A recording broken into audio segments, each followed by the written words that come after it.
Well, I'm going to start, Dr. Kime, with you, just to maybe in effect kind of recapitulate the sequence that we had. And I've got two versions of the same question, which in effect are, can you give some specific examples of the university and the military dynamically interacting? Or can you give an example of a preeminent training education university program? And there may be some point of connection with what was described by Dr. French in the Australian model of cadet training, but do you have some good examples of universities and military educational enterprises that are collaborative? Well, there are some very good ones at several different levels. At the enlisted education level, there are 212 colleges and universities that have articulated programs that specifically give military training academic credit. The American Council on Education has a very aggressive program for doing that, and doing it in ways that are recognized by regionally accredited institutions. So there are commitments of 212 colleges and universities to give academic credit for military experience and to integrate this, fold it into degree programs for enlisted people. That is a very, very specific program that it works very well, and in which we graduate 8,000 enlisted people a year with regionally accredited degrees. I've spoken at many graduation ceremonies. One, I gave degrees from 12 different institutions, all regionally accredited, academically legitimate institutions, and master's degrees, a few, but mostly baccalaureate and associate degrees, and some vocational, but mostly academic. Now that's very specific and very important, quite large at the enlisted level. A lot of people don't know this exists, and of course, none of the Ivies are involved. That's a theme. Dr. French? I just want to add one thing. Before I left the Naval Academy, they had introduced a new program that is another one that I think the word hasn't really gotten out much about. And it's they call it the PMP program, which stands for Permanent Military Professors. And the idea is that they take officers who want to come teach at the Naval Academy, and the Navy pays for them to go to a civilian school to get their PhD. And then they come back to teach at the Naval Academy in that discipline. And of course, they owe a certain amount of time at the academy for having gotten this degree. But they need universities that are willing to work with them, and in particular, PhD programs that will allow completion in a very intensive, time-intensive way for the student, but allow completion in about 3 years. So, that's quite a push for a PhD. I was there when it began. I was the only division director who was a full professor. Ah, well, there you go. With the tenured professors. So we're growing that program. And that's a super idea, and a very specific program. There are other programs that are not what I would call formal programs, but they are very, very important.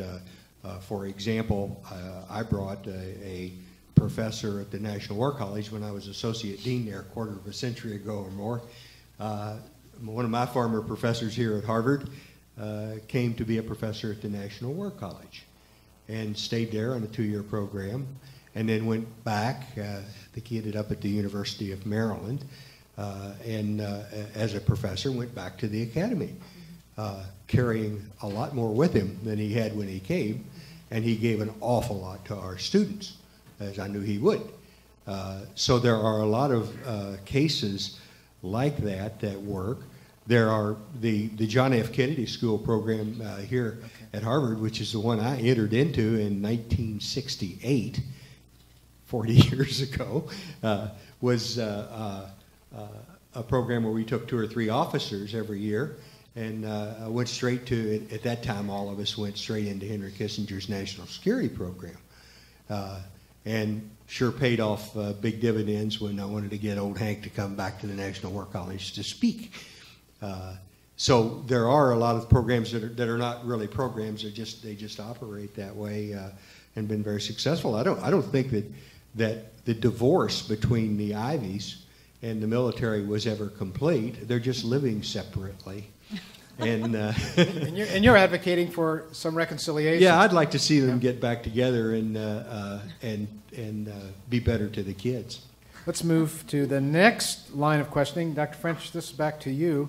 And in effect, this is asking for more time for you to develop something you introduced, which a couple of examples about the Warriors Code. Could you discuss how some non-Western or non-European and Australian armies train ethics and leadership, if at all? For example, China, Russia, Middle Eastern armies. So maybe a few minutes of a non-Western example. Well, the one that I know best, just because of conferences that I've attended and briefings that I've been able to hear, is actually South Korea's military training regarding their ethics. And it is very interesting in that they focus extremely on the history of their military. And it fits very well into what I used to teach in my course about the Code of the Warrior, the idea of the individual growing an identity that includes ethical components, so that if they violate that code, they feel that they have betrayed a legacy, betrayed a history. So they do an intense, as part of their building into their ethics course, they do an intense history of the South Korean military, or just Korean military, actually going back as far as they can, and give heroic examples. And they do a lot of this kind of role model examples too, as opposed to, in the West, I think we tend to do more of don't do that. You know, we tend to give examples of failures, and that's important. And I was always at least proud of the fact that at the Naval Academy we didn't shy away from looking at times where things went wrong, whether it's the My Lai massacre or the Greenville submarine destroying a Japanese civilian fishing boat and killing some civilians when it made some serious errors in surfacing. These kinds of things have to be examined. But if all the students here are these negatives, then they don't know how they're supposed to be. They only know what they're not supposed to do. And I thought it was interesting that the Korean approach was heavily weighted the other direction. They were giving example after example of what they saw as heroic figures and saying, you know, this is the legacy you want to be like. I don't know as much about some of the other, so I won't stray into my ignorant areas there, but I will say one thing about the Islamic traditions. We do talk in the courses, including the core ethics course at the Naval Academy, about something that people really do need to understand, and that is that the West is not the exclusive source of just war tradition. That there is a rich and elaborate, for example, Islamic just war tradition that can be examined and should be compared side by side with the Western. And we try to encourage that, and there are specific courses that even go in more detail on the sort of elective side. Thank you. And just a brief plug, we've at NDU had conversations within the last 4 months with military education planners from Iraq and from Afghanistan, both looking at standing up or strengthening their existing military education programs. So there is some liaison at that school-to-school level. Lieutenant Colonel Bolgiano, you mentioned the touchy-feely. There's a lot of experimenting with yoga breathing involving returning soldiers. You imply that maybe this should be training in preparation for combat. Could you say more about this? Yeah, that's an interesting question, because most of our training from basic military training forward is not focused on such activities, such methodologies for learning. A lot of it is again, learning rote experiences, learning how to perform things by a checklist or qualification mentality. We're getting away from that. So again, I bring good news. I think that certainly since 9/11, we've seen, even down at the basic military training level, I know they're doing at Fort Knox, a lot more of the experiential learning modalities. I don't know if they're doing introducing yoga techniques and kind of inner core growth experiential learning modalities at that level, but I think it's something worth looking at. And please, if I didn't answer your question, raise your hand and just fire away at me. But I think there, yes. That was my question. Okay. Yeah, and there's a lot of really interesting experimental research about how to deal with PTSD and expanding certain parts of the brain through mindfulness practices, through breathing exercises, through meditation.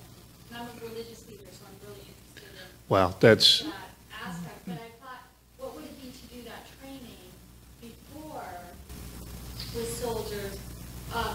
The ability in a crisis situation to stabilize the breath as an important element to decision making that you were talking about, right? To be able to kind of say, oh, that's, you know, to stabilize one's body before you have to do the action. And I'm just, you mentioned it, I was just curious. No, you hit a key point here, and there's a trite phrase in military circles: you don't know what you don't know.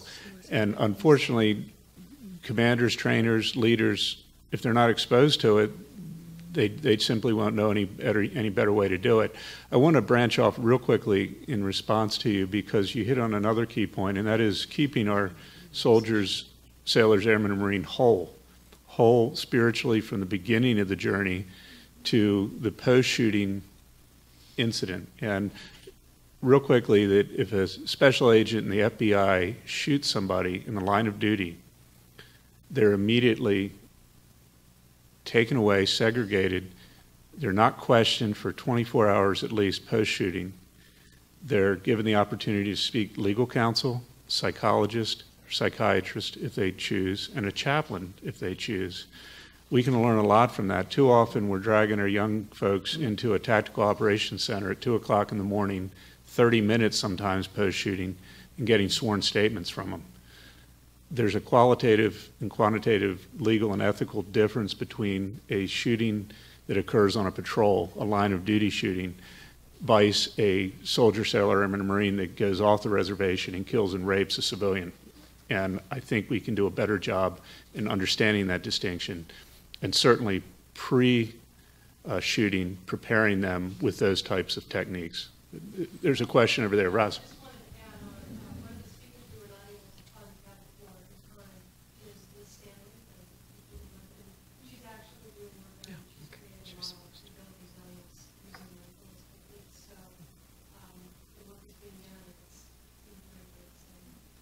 And also Ed Tick, who you mentioned. Yeah.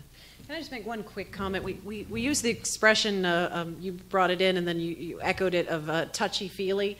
Another thing that I think is important that comes from having our military professionals learn history and see different cultures in the past and the present is to understand that it is not un-warrior-like to have these concerns and to address them. And one of the examples I used to give in my Code of the Warrior class when we talked about the samurai is I would point out that because the samurai culture actually brings in 4 religions, one of which is Taoism that has the concepts of yin and yang, they believed that you had to balance all of the martial activities with other activities that were more gentle and creative.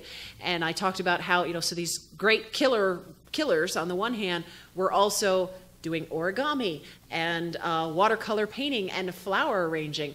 And I used to make my students do an origami exercise. Now, I will say the funny thing, of course, is I give them this whole book of origami designs. They end up making throwing stars. But so they created origami weapons. But nevertheless, it was a little yin-y, still some yang. Well, Dr. McFate, if there's anything I've learned about your work in a setting like this is that you need more than 20 minutes to engage and respond to the audience. We've got a whole stack of cards. I'm going to offer 2 of these, and we'll probably build from there during the break. And these have to do with 2 different cognate and interested parts of our military civil world. On the one hand, human trained teams appear to replicate many of the functions of civil affairs teams. This is the military half of the equation. Has any consideration been given to the task of organizing human trained teams under or with civil affairs companies or civil affairs battalions? And then on the other side, how have academics in social science responded to the human terrain systems model? What would you like to see? So kind of the military perspective and the civil perspective. Okay, well, I'll try to do my best to answer both All of in those. 5 minutes. All in 5 minutes. No, they're fairly easy questions. Regarding civil affairs primarily at an operational level in Iraq and Afghanistan, the way they're used now is to do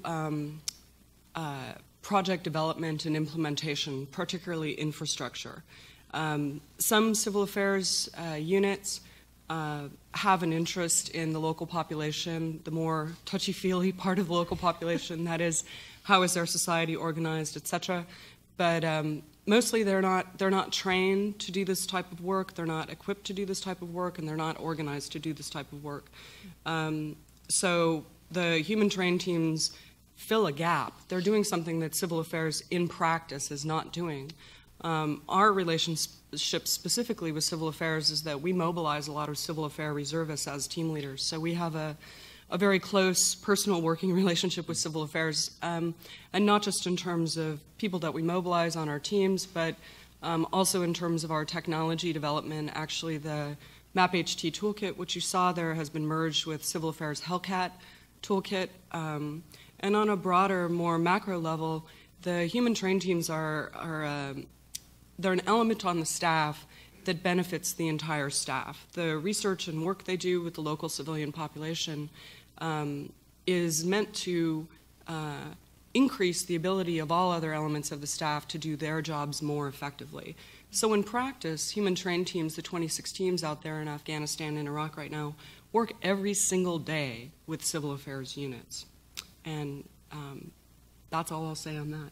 The second question was about how have the social sciences in the academy responded to the human terrain system model? And I know there's been real concern about casualties. Well, there's been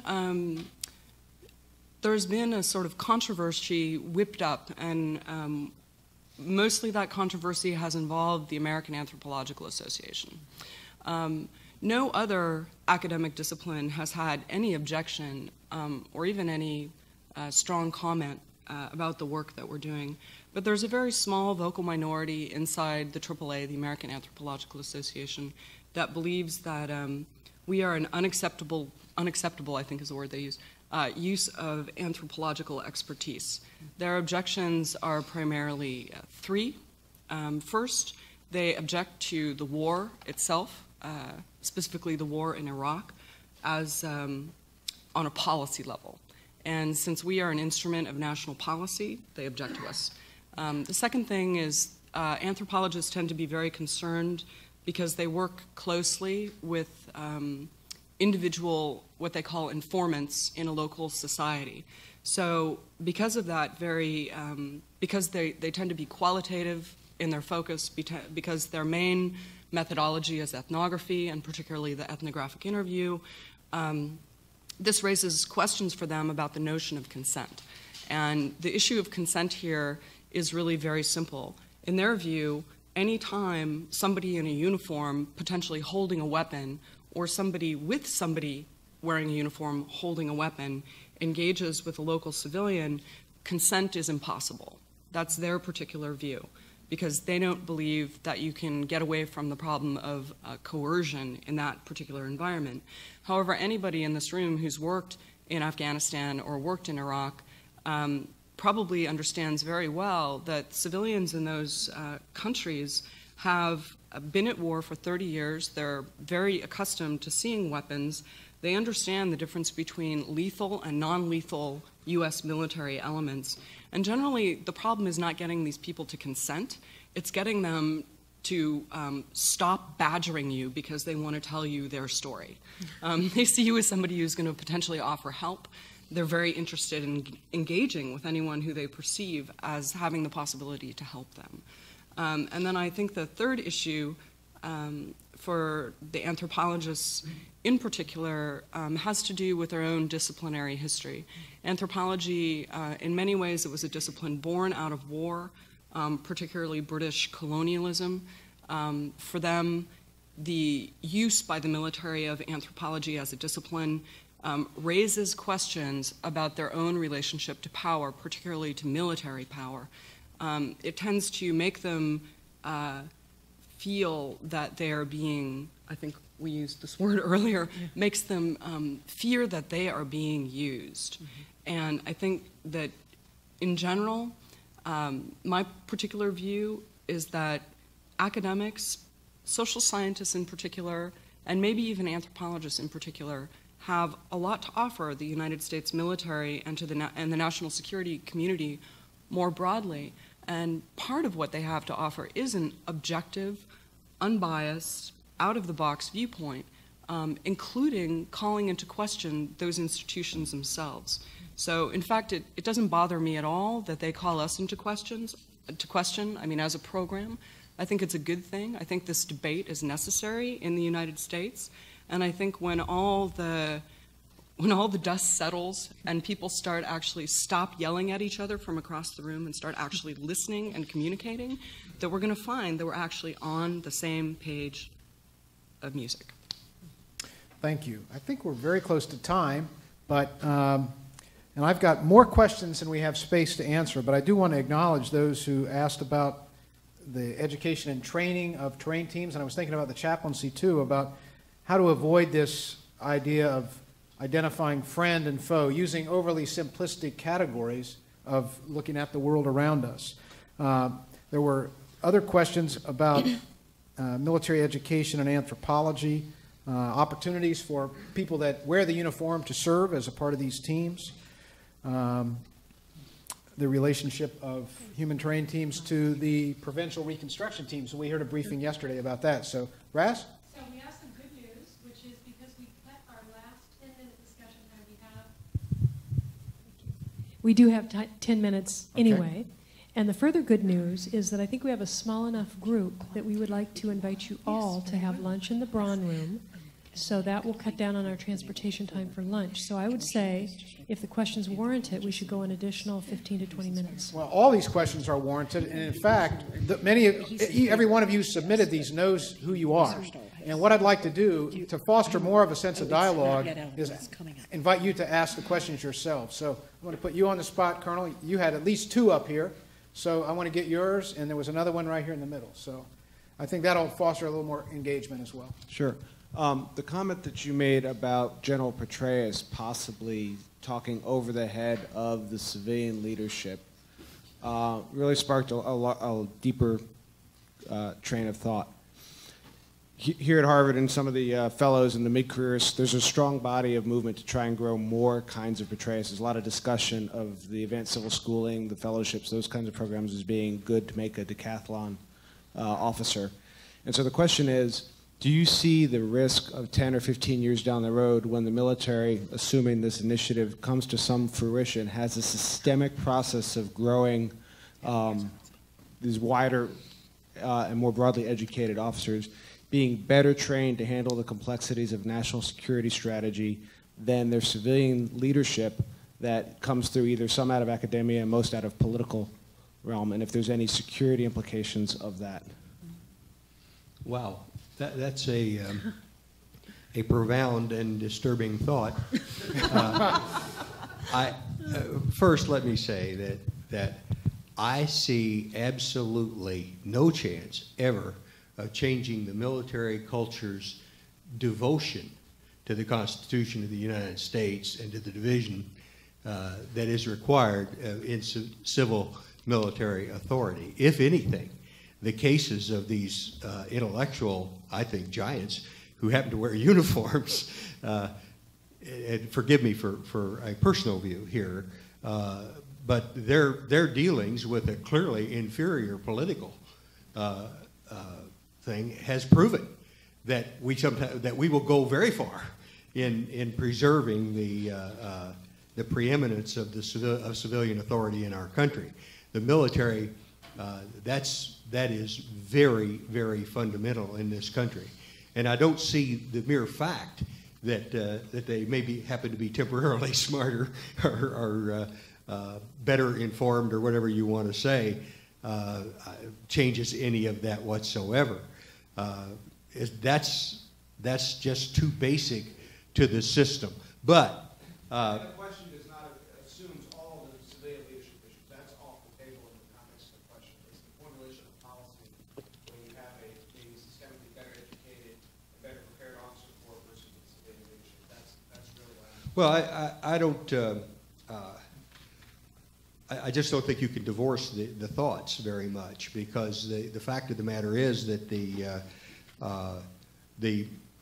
military at the highest levels, supported by the military at medium levels, is a very, very talented group in planning and what have you. And I think the fact of the matter is that their education is pretty good, and they are probably often going to be more capable than the kind of structure that we bring into the civil authority.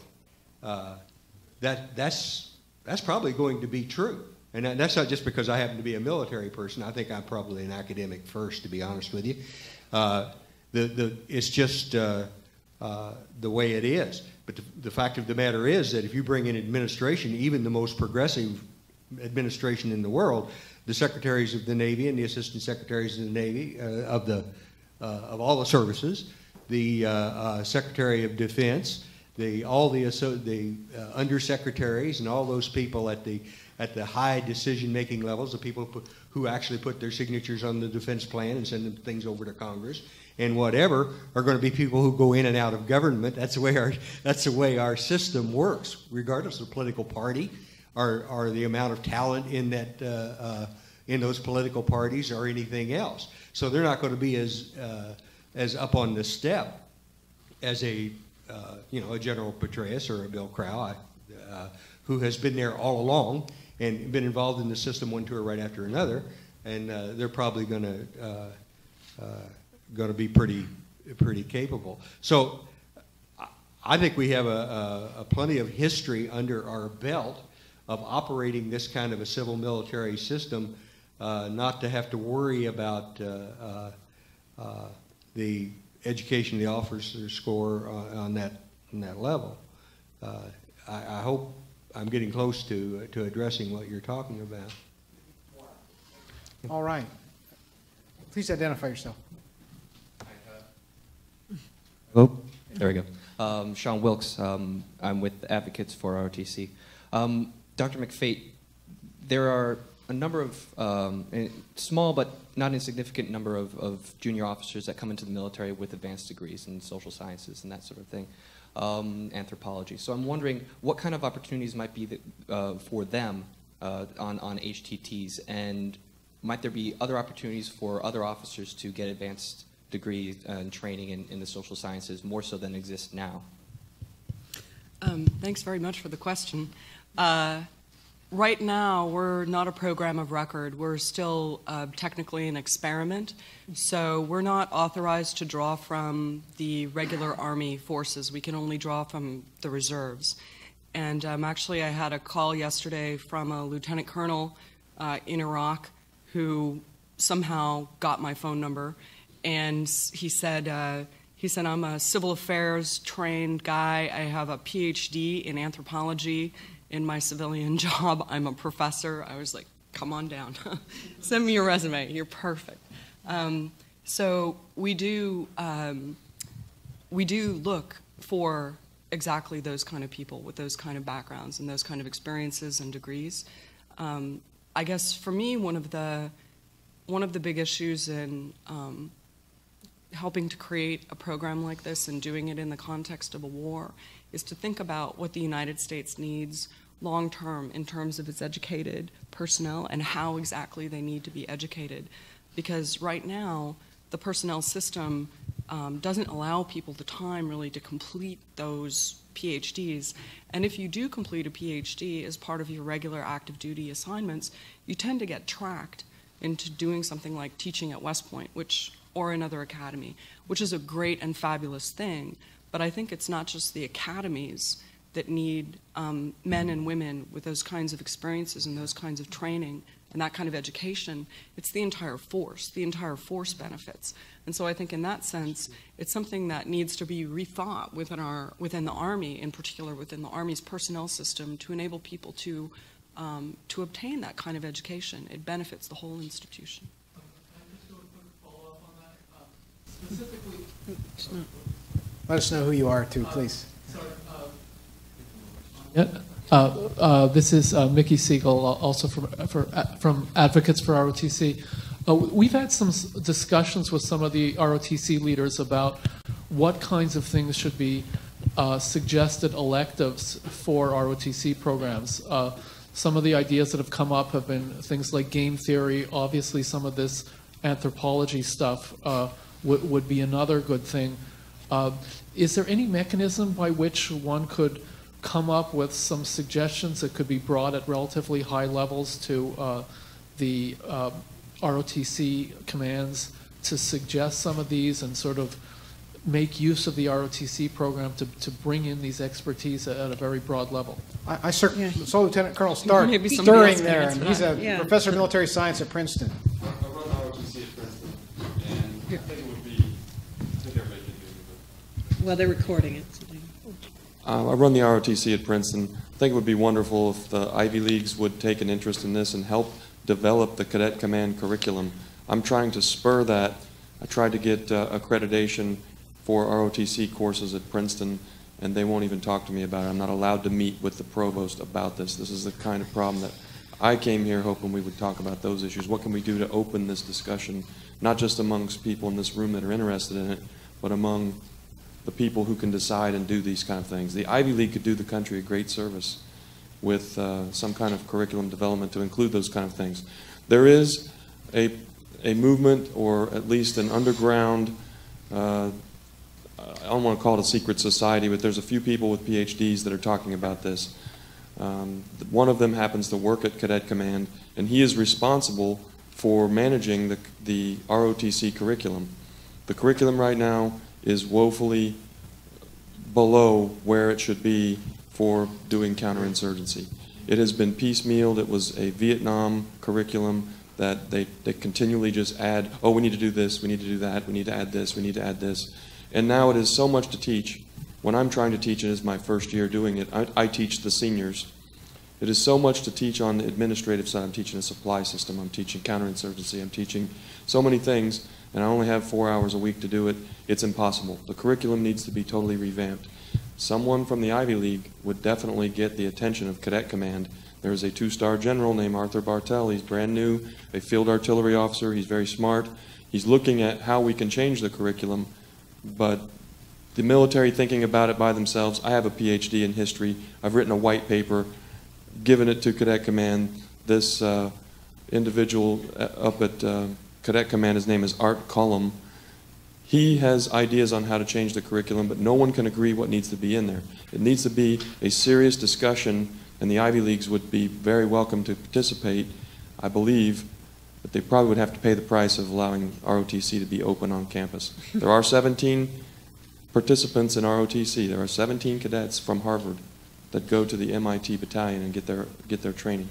There are 10 ROTC graduates in history that have medals of honor. So there is a connection here. We need to foster it, grow it, open the discussion with administration and educators. We could get this kind of thing into ROTC. I think I've went beyond your question. Starting to get on my soapbox. Of this sort with President Summers, when he was the leader at Harvard, there were discussions with Admiral Lothring. There's a lot of these things going on. It would be nice to coalesce them, and I think it's something that will be seen as part of the mission for both the military and universities. And it gets around the course credit issue in some ways, because you have a credible anthropologist or game theory person teaching the course at the university that merits both university credit and should merit ROTC credit as well. I think the best answer to your question would be, President Obama had the debate at Columbia, should they have ROTC, and he said that he thought they should. That discussion hasn't come back up since he's taken office. It may have to happen at that high of a level. It would be interesting to see if, Michelle is a Princeton graduate. They both were here. It will be interesting to see what they would say if this discussion would get to their level. But until the decision makers at the university have someone applying pressure to them that matters, maybe it's graduates, alumni with money, I don't know who that would be. It isn't going to come from the military. The military will never convince Princeton or Harvard to take on these issues. I'd like to follow up on that just a second. It relates to my comment about military education and training is not a standalone business, that it is good to the extent that it reflects, especially the education element in it, that it reflects higher education in the United States. We can't just use your parlance. It's got to be real. The thing I didn't get to say in the time I had allotted there was that right now, his last comment is particularly important. It isn't the military that's going to do this. That in this relationship, we need for education to stand up. We need for higher ed, and if the Ivies want to have the influence that their sector in higher ed suggests that they might have, or should have even, they're going to have to speak up. This isn't going to come from the military side. I really don't believe that. You know, you're talking about a small thing in the big picture, and that is just fixing the ROTC curriculum, but it's typical of everything else. The Ivies are going to have to step up if they want this to improve. This isn't going to happen from the military, I guarantee you. I've got two more hands, and those two will finish our Q&A. Uh-oh. Joe. Hi, I'm Ted Grasky. I'm also an advocate for ROTC, but my question is not about ROTC. My question is, when young people leave college, get their commissions regardless of source, academies, OCS, ROTC, they're all in the learning mode because it's a new environment and all that. What do you, anyone on the panel, the question is addressed there, what do you see as the predominant learning need of newly minted officers? Chaplain, I'm seeing you discuss direct commissions, you know, the new accession off the street. So perhaps you could at least start the conversation there. Well, having been a product of that accession process years ago,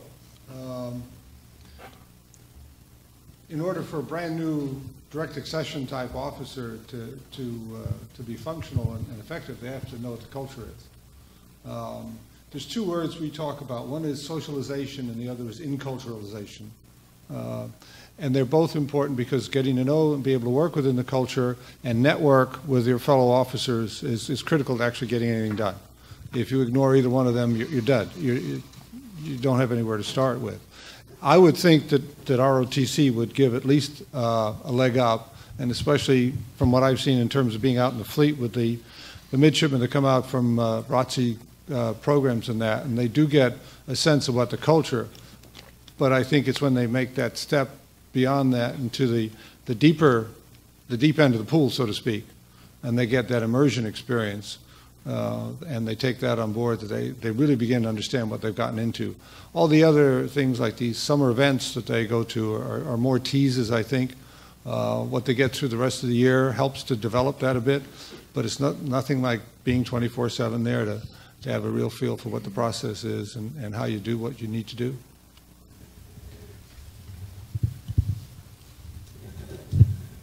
I'm Rebecca Linder. I was working in the Pentagon doing stability ops for a few years and then was most recently at AFRICOM, and I'm now a student at the Divinity School. One of the things that we drew on at AFRICOM a lot and in OSD policy when we were thinking about standing up AFRICOM was the regional centers, so the African Center for Security Studies and APCSS and the others, some of which are housed at NDU. And I'm wondering about how you see them as a resource and how that fits into, broader civ-mil relations, and then also what the regional center's relationship is to the academy and how they interface with the different, with the Ivies in general. And then also just, I'm wondering if you could speak briefly just to about the divides within academia as well. So, the Kennedy School here is the relationship to, say, the School of Government and the Graduate School of Arts and Sciences, and just the different relationships within the parts of academia and the disciplines, and who is more receptive and open to working with the military. You think, obviously, the Anthropological Association has some reservations. You mentioned others are more open to it. I didn't understand the question for myself. Me? I can't understand through these speakers on this side. So, just I'm not in a position to speak about the relationship between COCOMs and the regional centers, but my understanding about what, and you probably actually know a lot more than I do, but my understanding about what the regional centers do, for example, the Asia Pacific Center, is that they engage in a lot of training for people from foreign militaries, and that this has a net long-term benefit for the United States that's particularly based in creating networks of people in foreign countries who've been exposed to ideas about democracy, about governance, about civil-military relationships from an American point of view. In terms of how we interface with, we as our little HTS program, we build bridges wherever we can because the centers house people who have tremendous experience and tremendous expertise. And at this point, we don't have any formal memorandums of understanding with them, but it would be beneficial in the long term for us to do that.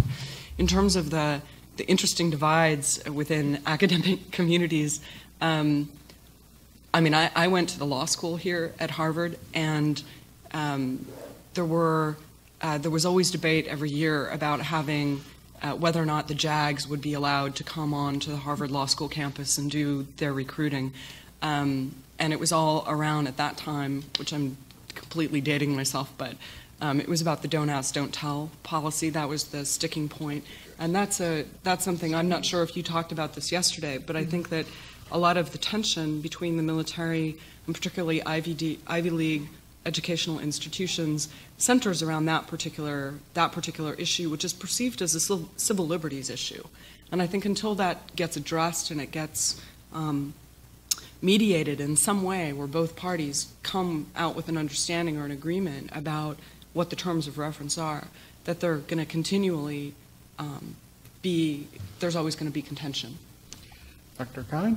I feel like I have to address that. This may be my last opportunity.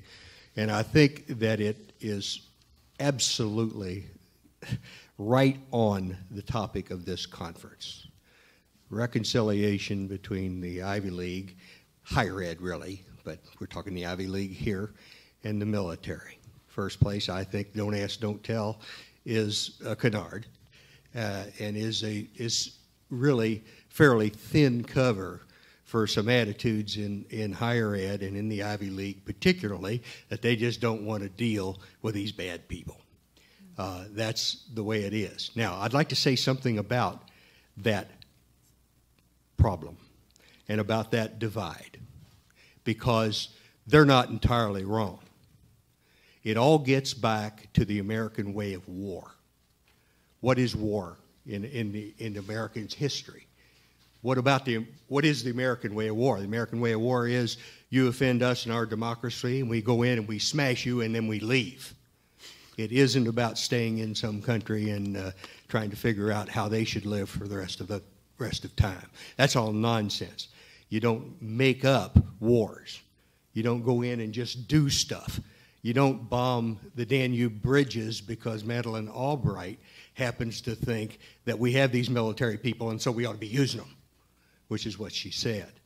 So what I'm telling you is that the divorce between, if that's what it is, or the alienation of the academic community by the military or from the military or whatever, how you want to put it, is partly a result, and I think much more a result, of the fact that Americans had gotten far, far away from the proper American way of war, how war fits into our history and our society, and when we decide we have to do something, then what we do.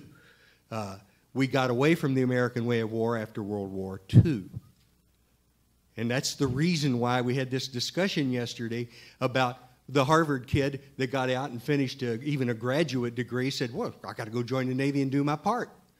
Well, that's because it was the proper American way of war, and we had to go smash the Kaiser or smash the Hitler in that case, or Tojo. That's why there was a different attitude, and that's why academia supported it, and that's why it came naturally from the great schools like Harvard, where these people were patriots and are patriots. Even the most left wing of them may be patriots. So there is some justification in this alienation between higher ed and the military because we have as a country, and not as a military, don't blame this on the military, not as a military, but as a country, all those Ivy League educated presidents and secretaries of defense that we talked about yesterday, they're the ones that took us back in there. It was John F. Kennedy that took us to Vietnam after he'd witnessed just about 5 years earlier, or 6 years earlier, the fall of Dien Bien Phu. Stupid and well-educated Ivy League fellow with a total Ivy League set of counselors and advisors that were supposed to be the smartest people in the world. They weren't military people. So we got away from the American view of war, and Ivy League has its hands real deep into this pot. And because we got away from it, and because we started making up wars and started using the military instrument frivolously and willy-nilly, that we alienated academia. Now, I see some things on the future here that are important in this score and have directly to do with what this conference is supposed to be about. We seem to be learning from these experiences. It only took 60 or 70,000 kids to die in Vietnam. Korea is a little different, so I won't try to redo history here. But Vietnam and messing around in Iraq and Afghanistan, after it had its Dien Bien Phu, we started making up uses of force. We got away from the American way of war. Therefore, it is not connected with the American population. Therefore, it should be no surprise that the kids going into the service are not the right kids, are the same kids, or certainly the widest spectrum of kids that it used to be. And we certainly alienated big time the left wing in this country. Now, some of those people aren't worth saving, frankly, or worth caring about, in my opinion. But we alienate, they came by it honestly. And we, in the process, alienated enough of the moderate, sensible people in this country that they no longer support the military the way they used to. So if we're going to correct the problem of the alienation between academe and the military, we've got to go back and correct how this civilian leadership in our country uses military force and how we justify it. And we've got to be right. We can't just, it can't just be whatever we want to be. We have to be correct ethically and morally and in line with our own history and our own moral system. That's why we've alienated academe. Now, there are changes in the air. We see changes with this administration, I think, that are pretty favorable. And we probably will get back to a more nearly proper use of war, or at least something that's more nearly in line with the American way of war, but adjusted for modern communications and modern situations. But until we do that, we're never going to fix this divide. So I'm sorry, but that's my stump speech. Well, and I know you've been one of the strongest voices here for fostering reconciliation as well. So as harsh as the diagnosis may seem, I know you're aiming at a prognosis and a treatment to bring us some health.